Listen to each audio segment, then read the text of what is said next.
Listo. Entonces tenemos requisitos de producto. Entonces, los productos utilizados en las redes e instalaciones eléctricas deben cumplir una serie de requisitos que son necesarios para la calidad del servicio, así como para la seguridad de las personas y del medio ambiente. Entonces, aquí vamos a hablar de lo que se necesita para las instalaciones eléctricas y que deben cumplir con la y que es lo normal con la reglamentación o con las directrices que dice el RETIE. Entonces, empezamos hablando de los alambres y conductores o cables. Entonces, los conductores eléctricos son el medio de transporte usado para llevar la energía de un lugar a otro. Alambre y cable son dos términos que comúnmente se usan de forma indiscriminada para referirse a dichos conductores, aunque en la realidad se refieren a dos elementos diferentes. Entonces, cuando uno va a comprar al almacén eléctrico, la gente no le dice, me favor, regálame tantos metros de cable, y por lo general le dan alambre. Algunos. Y uno que está muy pendiente de que cable es diferente de alambre. Entonces, mientras el alambre es un conductor compuesto por un solo hilo, el cable es un conductor compuesto por varios hilos trenzados entre sí de forma concéntrica. Esto que tenemos aquí, todos los que están aquí son cables. El alambre es este que está aquí, los que logran verme con el mouse. Este que está aquí es un alambre. Estos de acá son cables. Según RETIE, la definición de alambre es un hilo o filamento de metal tetrafilado o laminado, o sea, tetrafilado es que es estirado, para conducir corriente eléctrica, y la definición de cable es un conjunto de alambres sin aislamiento entre sí, ¿vieron? Estos que están aquí, y entorchado por medio de capas concéntricas.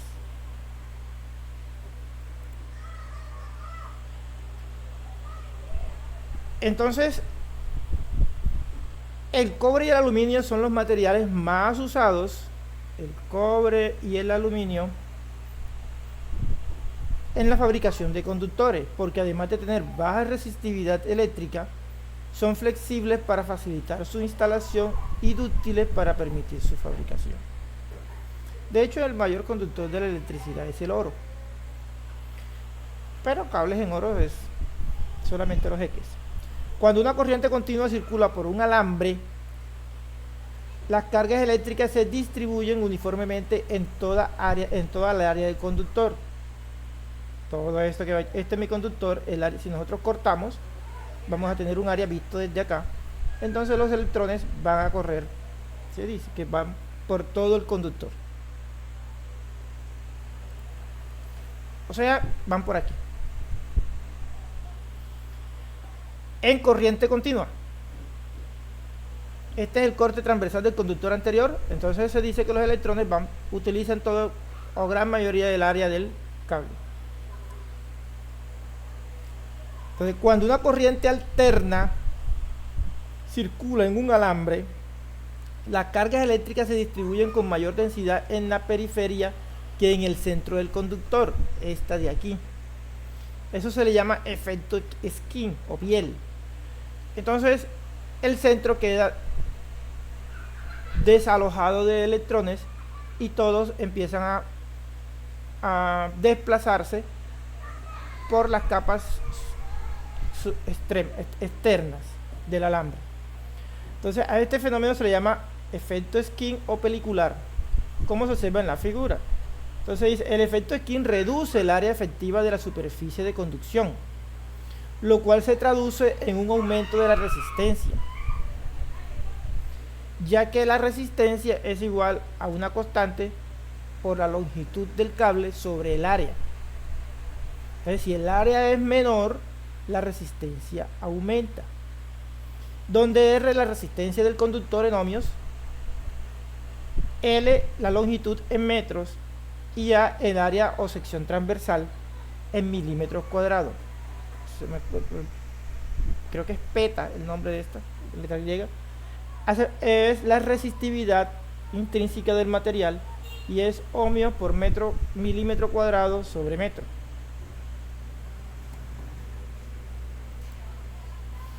Entonces, de lo anterior se puede concluir que para un alambre y un cable de igual área de sección transversal, el cable tiene mayor diámetro, por lo que tiene mayor área efectiva, es decir, menor resistencia en AC y mayor flexibilidad. Un cable multifilar, es decir, un cable multifilar junta varios alambres pequeños, esto que tenemos aquí. Entre estos hilos quedan pequeños espacios vacíos o aire. Veanlos acá donde están. Pareciera que no, pero sí está. Cuando uno lo pela el cable. Lo que hace que el conjunto ocupe un volumen y un diámetro exterior mayor que un alambre sólido que está totalmente compacto. Entonces mire que tenemos el mismo, esto lo que quiere decir es el mismo área de cobre. Tienen el mismo área de cobre, pero el área ya física es mayor la del cable que la del alambre. El área real del metal se calcula sumando el área transversal de cada hilo, estos hilitos que están aquí. Al empaquetar círculos pequeños dentro de un contorno circular mayor, la envolvente geométrica externa siempre deja huecos. Entonces tenemos muchos, entonces estos huecos que están aquí cumplen una función específica. Y es que recuerden que por medio del efecto Joule, cuando circula una corriente por un conductor, también tiende a calentarla.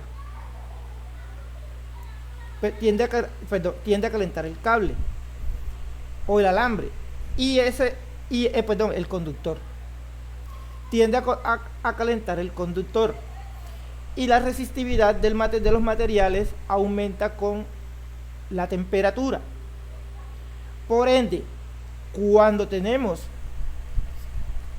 el mismo área, recuerden, área de cobre, si nosotros tenemos este alambre que está aquí, que tiene el mismo área de cobre que este cable,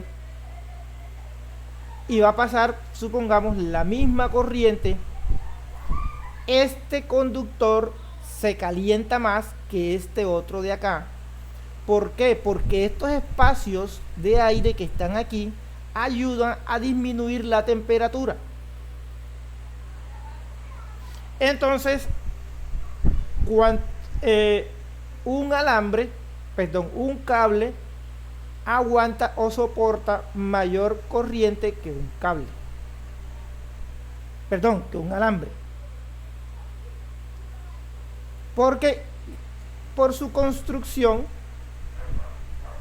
tiene un enfriamiento.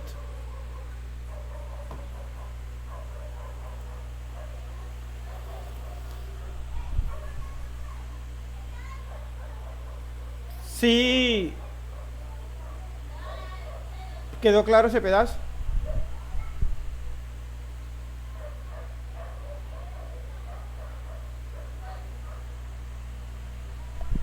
Sí, profe. Profe, entonces, pero ahí hay una situación que quiero preguntarle.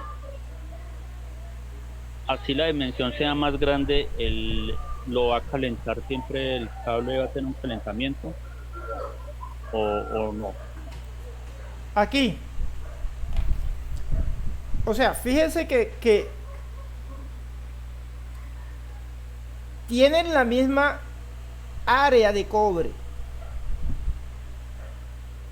Pero debido a que lo que decía Napoleón, divide y vencerás. Si yo paso la misma corriente por aquí que por acá, deberían calentarse igual, pero no es así. Porque por la forma constructiva del cable, ya que crea huecos de espacios de aire, se enfría más, o sea, soporta mayor ampacidad, o sea, tiene mayor ampacidad, donde la ampacidad es la capacidad de corriente, que un alambre, por la forma en cómo está construido. Ahora sí. Señor.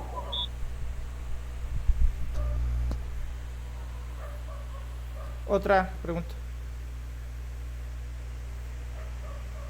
Entonces no es lo mismo cuando uno va a comprar y uno dice, hazme el favor, regálame o pues véndeme tantos metros de cable, y le dice, aunque diga ahí, qué sé yo, 20 amperios, que es el 12, y el otro dice 20 amperios, pero el cable aguanta mayor, pues aguanta un poquito más por su construcción,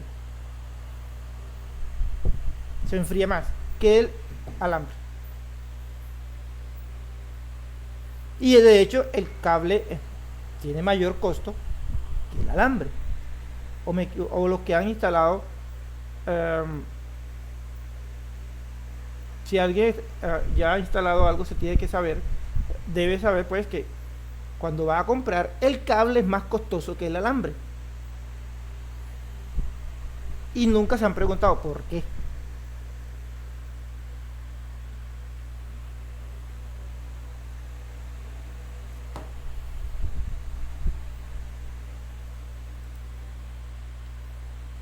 Listo. ¿Dónde vamos? Acá. Listo. Bueno. Entonces ahora miremos lo que es el calibre AWG de los conductores. ¿De dónde sale ese AWG? Y entonces dice, con el fin de normalizar el diámetro de los conductores se crearon varios sistemas de clasificación de calibres, siendo el American Wire Gauge AWG el adoptado por Colombia según la NC 2050, aunque el artículo 17 del RETIE permite explicar los calibres según el estándar europeo en milímetros cuadrados. Entonces, usted sabe que hay veces que, bueno, de eso de milímetros cuadrados no vayamos a comprar nada porque la gente no va a entender. Entonces, miliciclos también hay. Entonces, mejor no decir, dame un 12, un 14, según lo que uno necesite, y ya es más fácil. Entonces, el estándar AWG se obtiene mediante una escala logarítmica basada en el número de operaciones de trefilado, o sea, estirado. O sea, el cobre lo que hace es que lo van introduciendo, por decirlo así, como por un cono que tiene diferentes boquillas, y en la medida que lo van pasando, lo van estirando. Entonces, cuando como la boquilla del cono a la salida la van reduciendo hasta obtener el calibre que se necesita. Eso es lo que se le llama trefilado, necesarias para reducir el alambre desde un diámetro inicial hasta su tamaño final.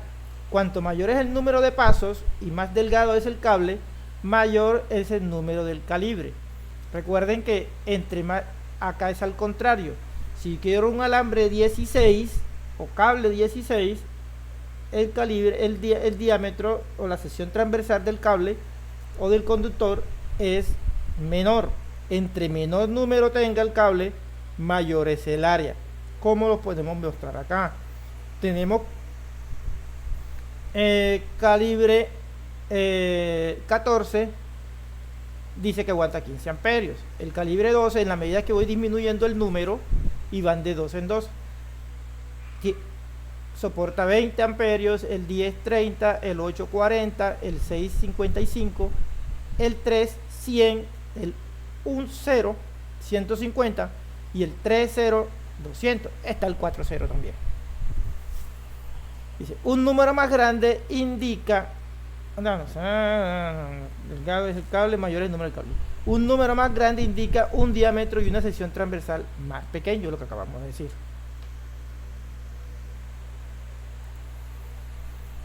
Entonces, el diámetro exacto de un conductor para un número de calibre N dado, de un número de calibre N dado, se puede calcular usando la siguiente fórmula basada en pulgadas.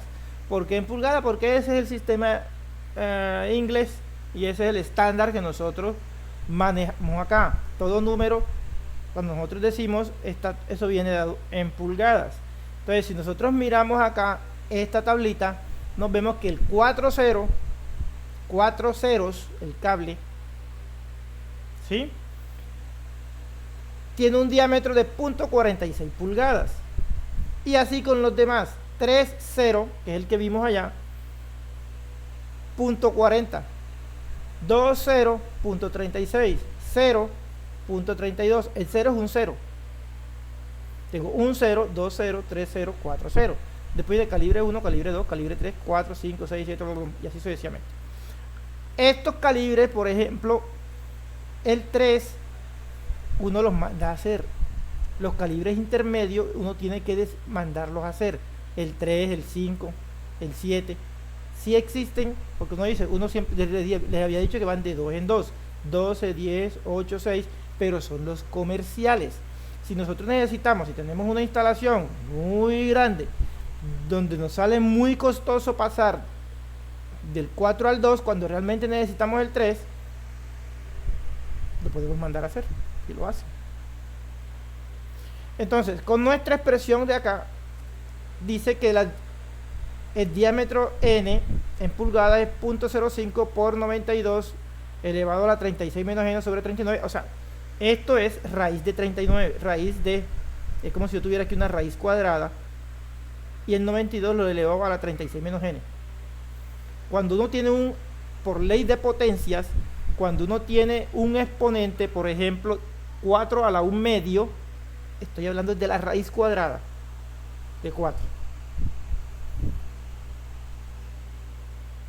Es al contrario, es como yo dijera 4 al cuadrado. Entonces 4 es multiplicar 4 por 4, o sea, 2 veces 4.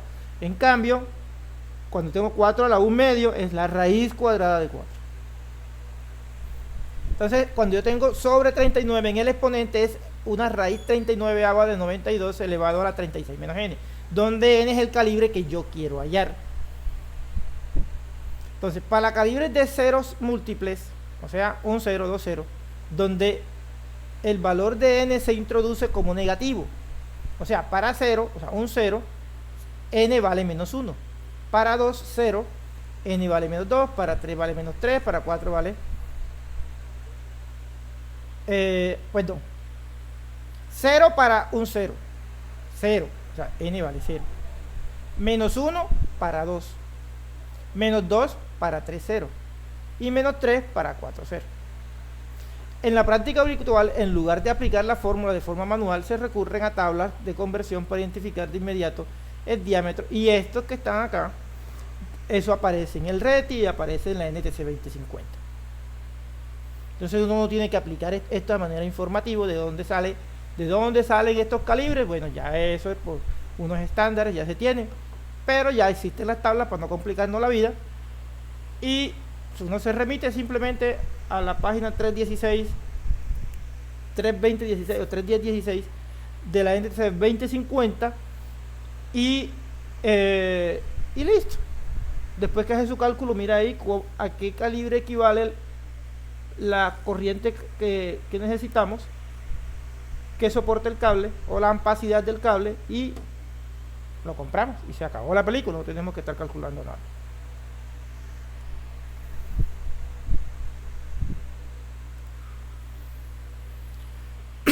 Bueno, lo que ya le estaba diciendo, dice: debido al efecto Joule, los conductores aumentan su temperatura proporcional al cuadrado del valor de la corriente que circula por ellos. A cada valor de corriente corresponde un valor de temperatura. En teoría, el valor límite para la corriente que puede transportar un conductor es aquella que lo lleva hasta el punto de fusión. O sea, como si lo soldara, por decirlo así.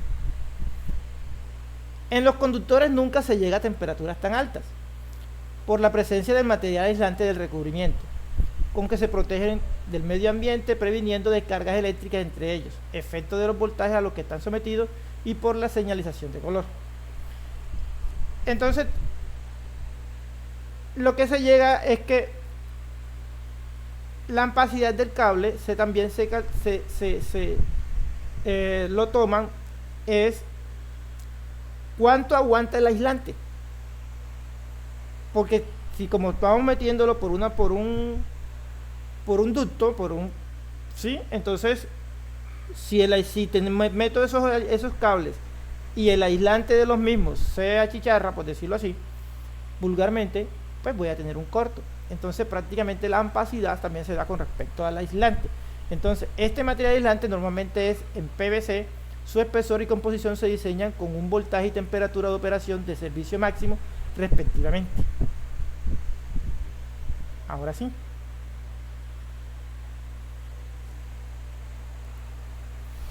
Entonces, esto que todo aquí, usted lo puede encontrar en la NTC 2050 y en el RETI. Entonces tenemos diferentes tipos de aislante.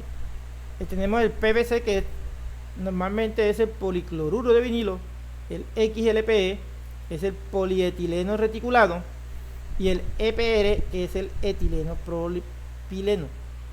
Entonces, comercialmente se encuentran aislantes tipo THW para 75 grados, THHN para 90 grados en baja tensión y el XLPE para 90 grados en media tensión.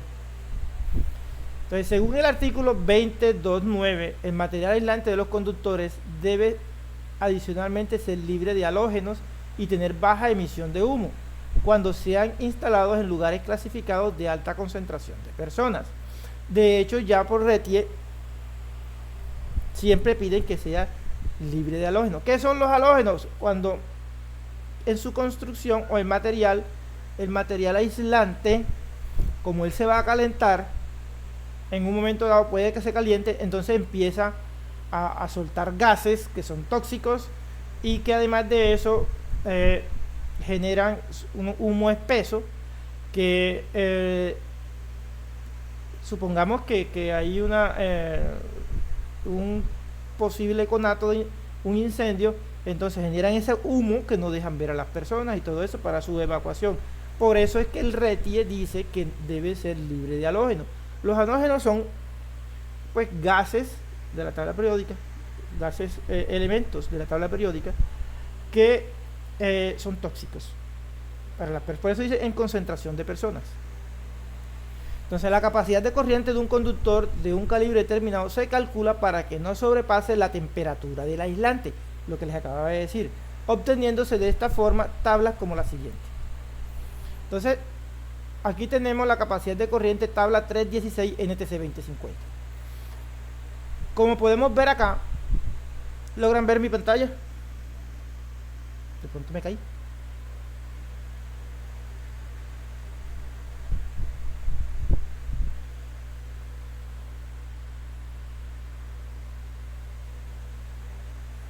No, profe, va bien. ¿No? Profe, va bien ahí se ve. Ah, ok. Pero me dijo que no. Sí, profe, yo estoy bien. Listo. Entonces, aquí tenemos la temperatura nominal del conductor. Bueno, la NTC 2050 siempre lo manda uno por otro lado, pero lo que nos interesa es esta aquí. Entonces tenemos, fíjense que tenemos en milímetros cuadrados del lado izquierdo. Recuerde que habían dicho que este es el estándar europeo. Y tenemos nuestro calibre, el que siempre nosotros utilizamos, que cuando vamos a comprar algo en el comercio. Entonces, yo siempre, nosotros pues nos vamos siempre del lado derecho. ¿Qué pasa? Que nosotros tenemos aquí cobre y tenemos aluminio, o aluminio recubierto de cobre. Y es donde tenemos aquí esta separación. Si nos damos cuenta nomás, por ejemplo, el calibre 12. En cobre, a mayor temperatura, mire que aguanta mayor capacidad de corriente. Perdón, en aluminio, a mayor temperatura, aguanta mayor capacidad de corriente o ampacidad. En la medida que vemos bajando la temperatura, pues la capacidad de corriente, pues, o la ampacidad va disminuyendo. Fíjense que en cobre el conductor aguanta mayor corriente, mientras aquí tiene 30, en aluminio tiene 25. Entonces, no es lo mismo instalar conductor calibre 12 de cobre que de aluminio, porque su ampacidad varía y eso repercute mucho. Por lo general, si se dan cuenta, tenemos calibre 10, AWG10, que es 35, 30 y equivale por lo general a este de acá. O sea, siempre que uno va a tomar, si usted va a comprar un calibre 12, que es cobre, y va a reemplazarlo porque casualmente fue y no encontró, eh, cobre y va a poner aluminio, debe bajarse un 2. Si era 2 en cobre, tiene que ser 10 en aluminio.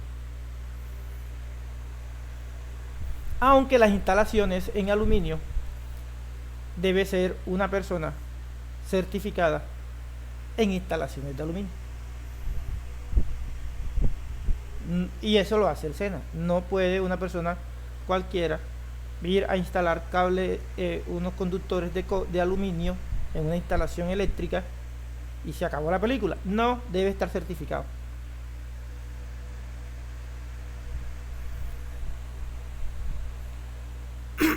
Y eso lo exige el RETI. Bueno, entonces aquí hay algo que se llama factores de corrección. Recuerde que yo les había dicho que los conductores, su ampacidad o capacidad de corriente disminuyen al aumentar la temperatura. Por lo tanto, nosotros debemos multiplicarlo por un factor de corrección, esta tablita que está aquí. Por ejemplo, nosotros cogimos, qué sé yo, lo más es que está por acá. Mi temperatura ambiente, voy a hablar de aquí de la costa, es de vamos a ser sinceros, entre 30 y 35 grados.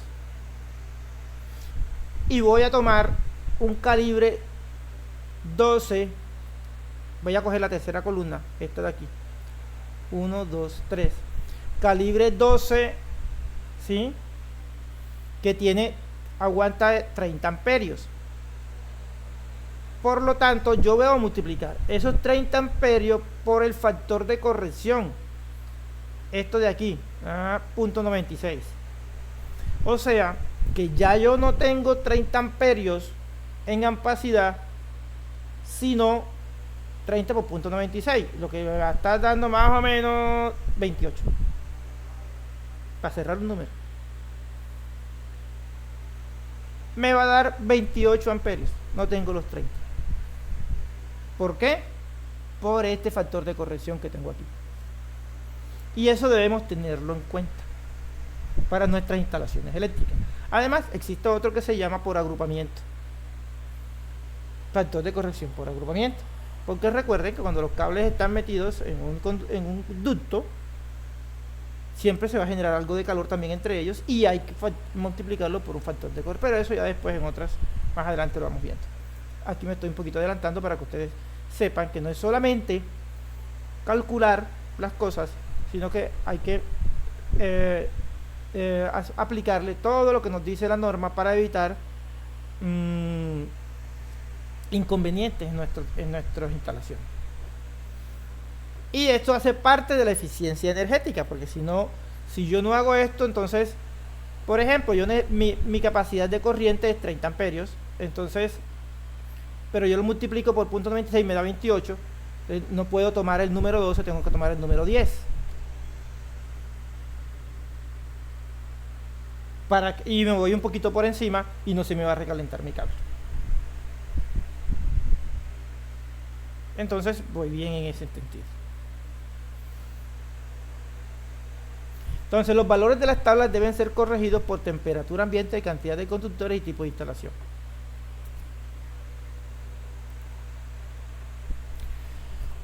Otro aspecto a tener en cuenta son los colores de los cables. Eso ya uno cuando ve los diferentes colores en las instalaciones ya sabe a qué voltaje estamos trabajando. Por ejemplo, nosotros decimos, los colores del aislamiento deben cumplir con el establecido en el RETI en numeral 6.3 de acuerdo con la siguiente tabla. Código de colores para los conductores. Entonces, miremos, vamos a centrarnos en lo que es trifásico, normalito. Este de aquí, trifásico en Y, conexión en Y, tetrafilar. Entonces tenemos 3 fases, 4 hilos. y estamos convirtiendo 220, 208 a 120. Por lo tanto, por lo general, lo que ustedes van a encontrar es este de aquí. Vamos a tener amarillo, azul y rojo para las fases, blanco para el neutro y la tierra es verde. Con eso, cada vez que nosotros vamos a una instalación eléctrica y miramos amarillo, azul y rojo, ya sabemos que estamos trabajando en 220 voltios trifásicos, 210, 218, 208 trifásico. Y no te puede, y no hay para equivocarse, ya sabemos que está en eso. Pero en cambio, si estamos trabajando, 380 no, acá 400, no, 440,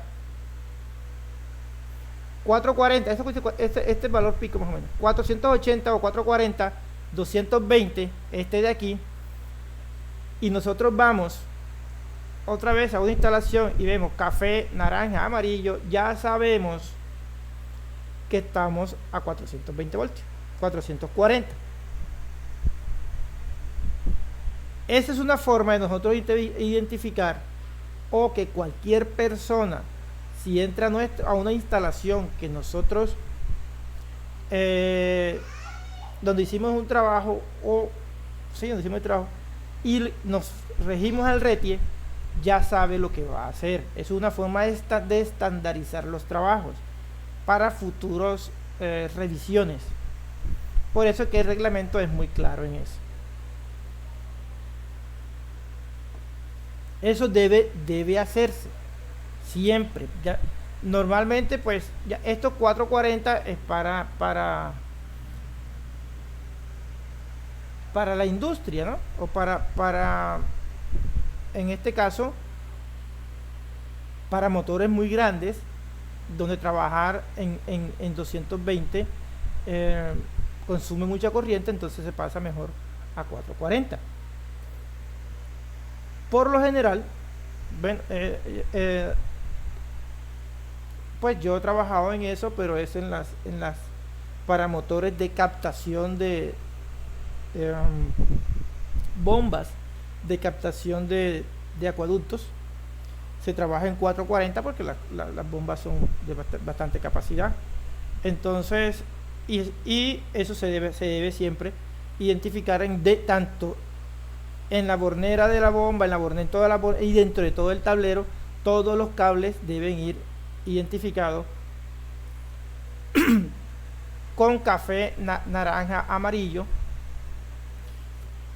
Y si nosotros transformamos dentro del tablero a 220, porque de pronto tenemos una bomba, una bomba auxiliar para mantener cierta presión, a 220 enseguida debemos pasarnos de que estamos, amarillo, azul y rojo. Entonces ya saben, ahí el operario ya sabe cuándo está en 440 y cuándo está en 220. Esto no se puede obviar. Siempre debe ser blanco, lo mismo que la tierra debe ser verde o desnudo. No podemos, por ejemplo, un neutro ponerlo como si fuera tierra y que le ponemos una cintica verde. No se puede.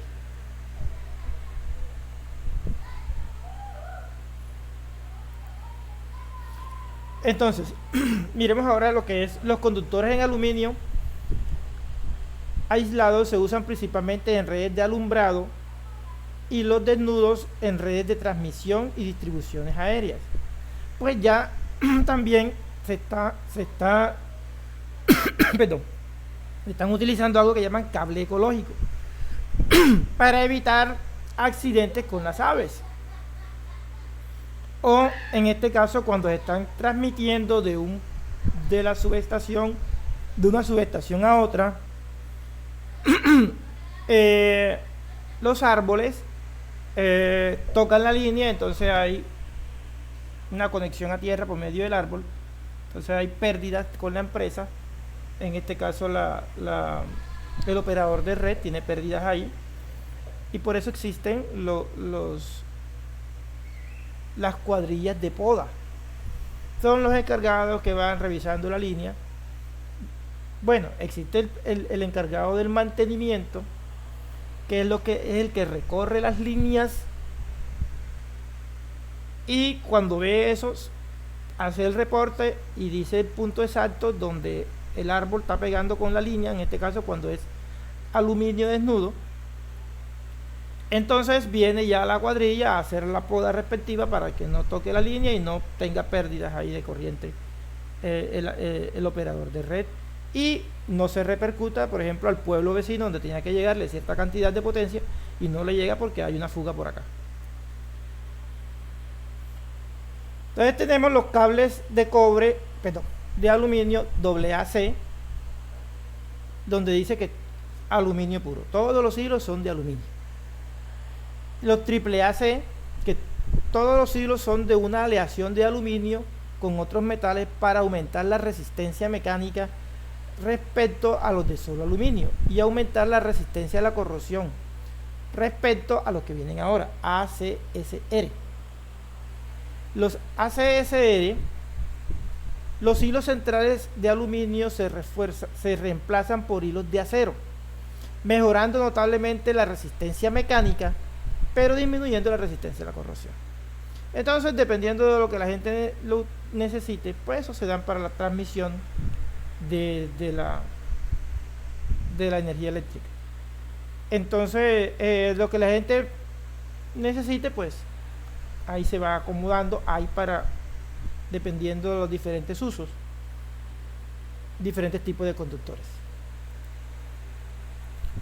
Y también están los ACAR, que son los hilos centrales de aluminio, se reemplazan por hilos de aleación de aluminio, mejorando la resistencia mecánica sin disminuir significativamente la resistencia a la corrosión, lo que quiere decir que este ACAR deben ser un poco más costosos que los demás. Eso con respecto a lo que son los conductores.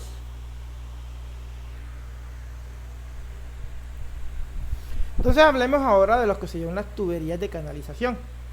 Aquí tenemos tuberías de diferentes tipos, ¿sí? Aquí tenemos.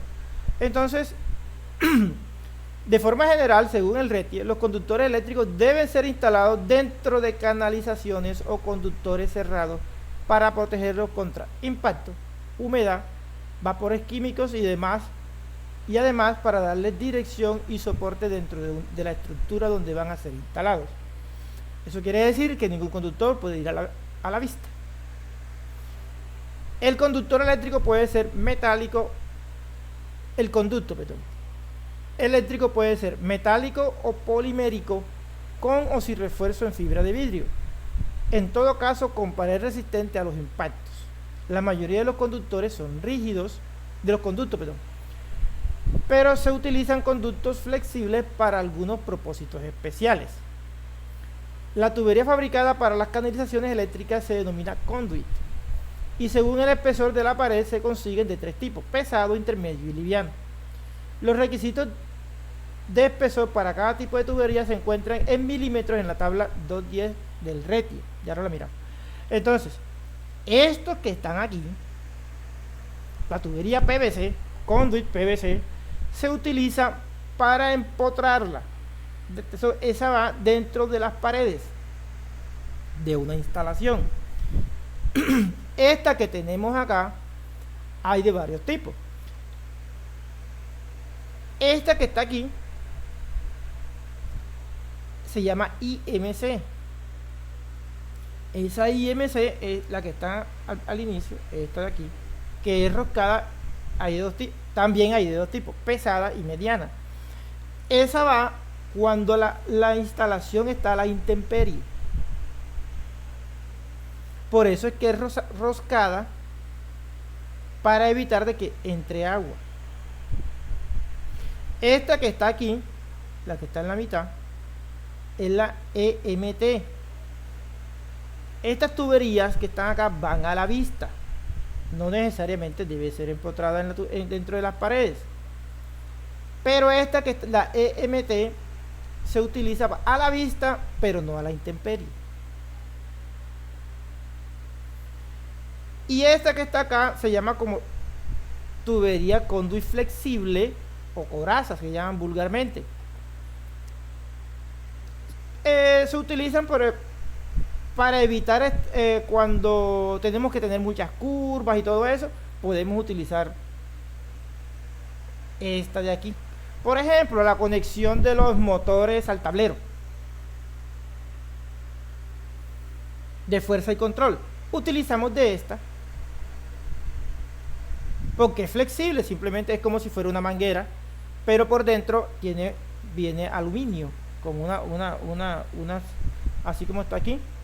Todas estas ruedas son de aluminio y por fuera están recubiertas con el aislante respectivo, aislante eléctrico. Entonces pues la idea es no pisarla, pero aguantan golpes y todo eso. Y para evitar estar curvando todo esto por acá, se utilizan estas de aquí para, como dice acá, propósitos especiales. Uno de los más que yo lo he utilizado es por lo general son para los motores, conexión entre tableros, que yo voy a llevar de un tablero al otro. Entonces utilizo de esta para no estar haciendo maniobras con esta de acá. Esta es más fácil, es un poco más costosa, pero te aligera, te complicas menos. Entonces aquí tenemos la tubería de canalización. Entonces para los tubos no metálicos y tubos metálicos, entonces aquí tenemos, fíjense que tenemos schedule, es el espesor de la pared, tipo pesado, schedule, el 80 es tipo pesado, el intermedio es schedule 40, es intermedio pero también es grueso, ¿vieron? Y el tipo rígido liviano, que es el que conocemos normalmente. Y para los metálicos existe el mismo, pesado, intermedio o liviano, EMT, que este es el que yo les dije que se utiliza cuando tenemos tubería a la vista, pero no está a la intemperie. Y acá esto sí está a la intemperie. Aquí tenemos los diferentes diámetros en pulgadas del lado izquierdo y del lado derecho en milímetros, lo mismo para acá.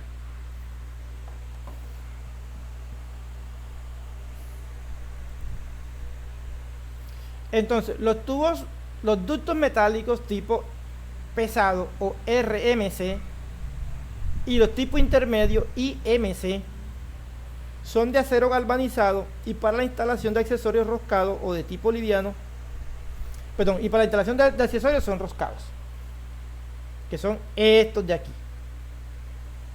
y son estos de acá.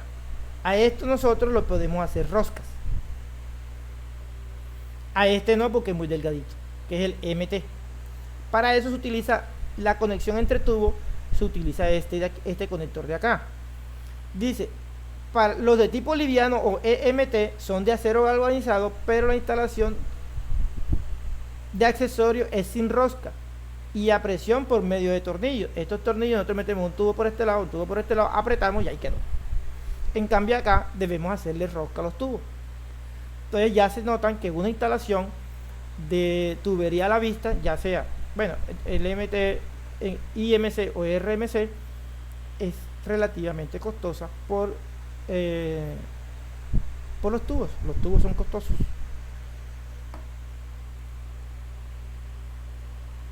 De hecho, MT también es relativamente, pero más que todo este de acá son costosos.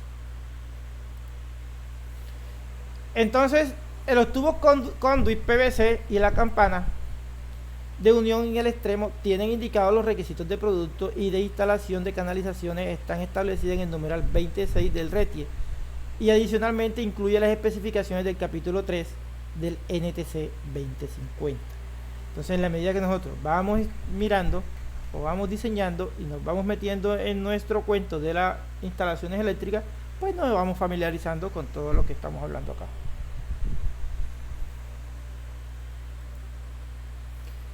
Tuberías de canalización. Entonces dice, según el RETIE, en el numeral 25 son elementos utilizados para encerramiento de aparatos eléctricos. Cuando los aparatos eléctricos son tomacorrientes, interruptores y plafones, se usan cajas que pueden ser metálicas estas de acá, o no metálicas, o sea, en PVC, rectangulares para interruptores y tomacorrientes y octogonales para portalámparas. Eso ya está estipulado. No intercambien, porque en la medida en que vaya un certificador y lo mire, ya va a tener problemas. Cuando se requiere instalar más de un aparato en la misma caja, se usan cajas cuadradas.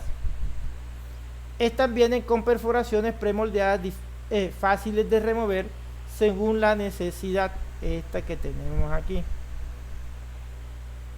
Cuando se necesitan hacer derivaciones del cableado, cuando la longitud de los tramos es muy larga, se usan cajas o conduletas, estas de acá, para realizar los empalmes necesarios o como puntos para jalar el cable.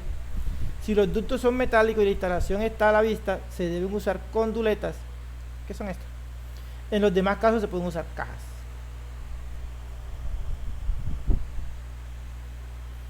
Entonces, estas que están aquí se utilizan, ya lo dijo, en instalaciones a la vista. Entonces, clavijas y tomacorrientes. Entonces están los tomacorrientes monofásicos. Son los elementos complementarios entre sí que permiten que los equipos eléctricos se conecten a la fuente de alimentación en los sitios destinados para tal fin. Aquí tenemos todas las clavijas que pueden. Tipos de clavijas y tomacorrientes. Entonces, la clavija es el contacto macho y está dado, o lo que llamamos vulgarmente, enchufe, y está del lado del equipo, y el tomacorriente es el contacto hembra, que está del lado de la instalación. Aunque se han estandarizado diferentes sistemas de clavijas y tomacorrientes de acuerdo con voltajes y corrientes nominales, forma, tamaño y tipo de conector, según el RT solo pueden usar las mostradas en la pantalla para nuestros tomacorrientes. Entonces tenemos aquí 4 tipos de tomacorriente. Entonces, todas las tomas monofásicas deben ser polarizadas, deben tener terminal de fase, este de aquí es más cortico, terminal de neutro, este de aquí más largo, deben ir identificadas, y nuestro terminal de tierra. Las tomas de protección de falla a tierra GFCI, esta de aquí, se utilizan en ambientes húmedos, por lo general como cocinas y baños. Entonces nosotros podemos utilizar en la cocina, en los baños, en el lavadero, donde va a conectar a la lavadora, donde nosotros tengamos ambientes húmedos, podemos utilizar este toma de falla a tierra, GFCI. Entonces también tenemos los tomas con polo a tierra aislada, este que está acá, y los tomas grado hospitalario. Deben ser usados en equipos sensibles no conectados a pacientes o en hospitales.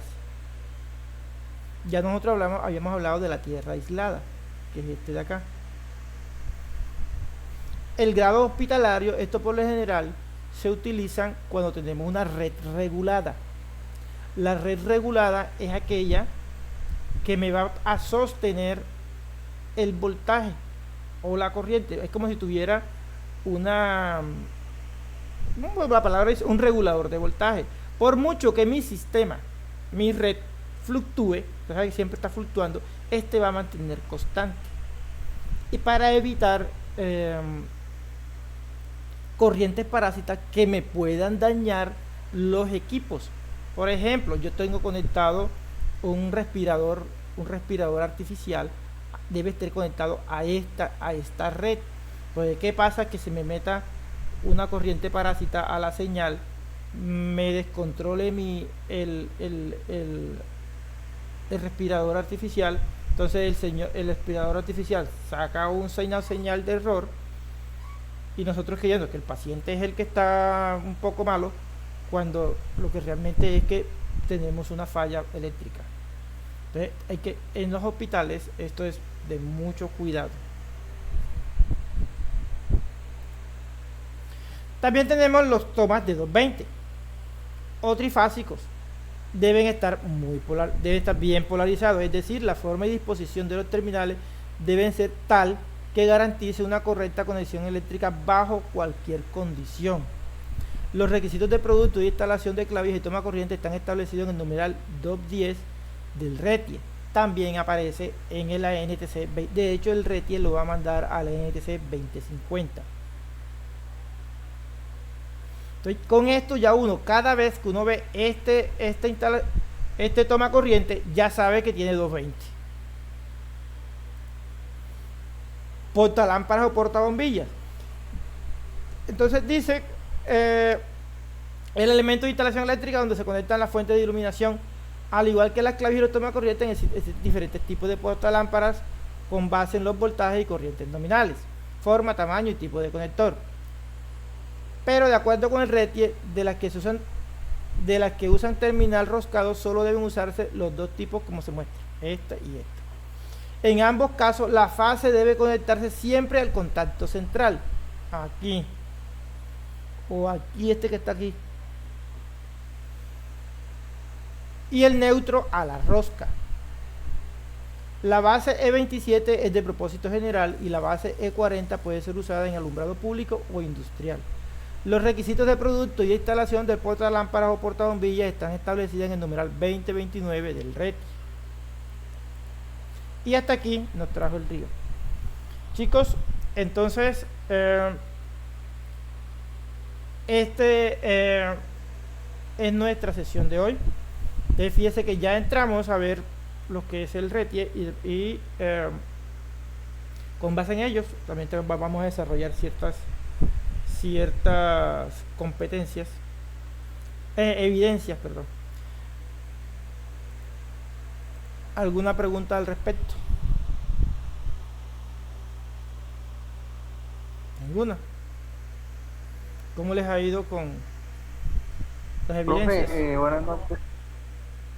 Yo sí tengo, pues no una pregunta, tengo como hoy que vimos el tema de los conductores, ¿sí? Bueno, ahorita en el momento estamos manejando unos, pues nunca los había trabajado, que son el KC1000, ¿sí? O el KC500, ¿sí? Entonces sería como también pues saber del tema ese. Pues la verdad no he investigado el tema de esos conductores. Bueno, lo que pasa es que esos conductores, cuando ya se nos sale del 4.0, que es el más AWG, ya empezamos a mirar, empiezan a nombrarse de esa forma. Entonces son milisils. KC1000 es KC milisils. ¿Y dónde está? Un momentico. Lo buscamos. No, aquí no es. ¿Dónde la tabla? Tampoco. Este de aquí. No, momentico acá. Listo. Fíjense que tenemos KC1000 o KC1000. Entonces AWG llega hasta 4.0. De ahí en adelante, cuando nosotros vayamos a comprar, ya no podemos decir 4.0 porque el KC1000 es otra forma de cuando está mayor de 4.0, lo empecemos a llamar así. KC1250, KC1300, KC1350, 400, pero simplemente es el diámetro, ¿sí? Sino que se llama de otra forma.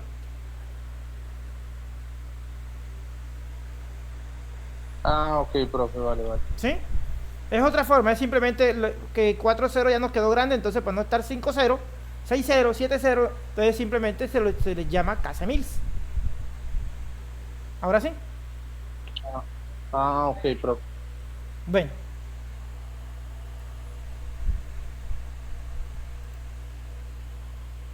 Listo. Bueno, chicos, entonces, gracias por asistir. Nos vemos el jueves. Que sigan pasando una feliz semana.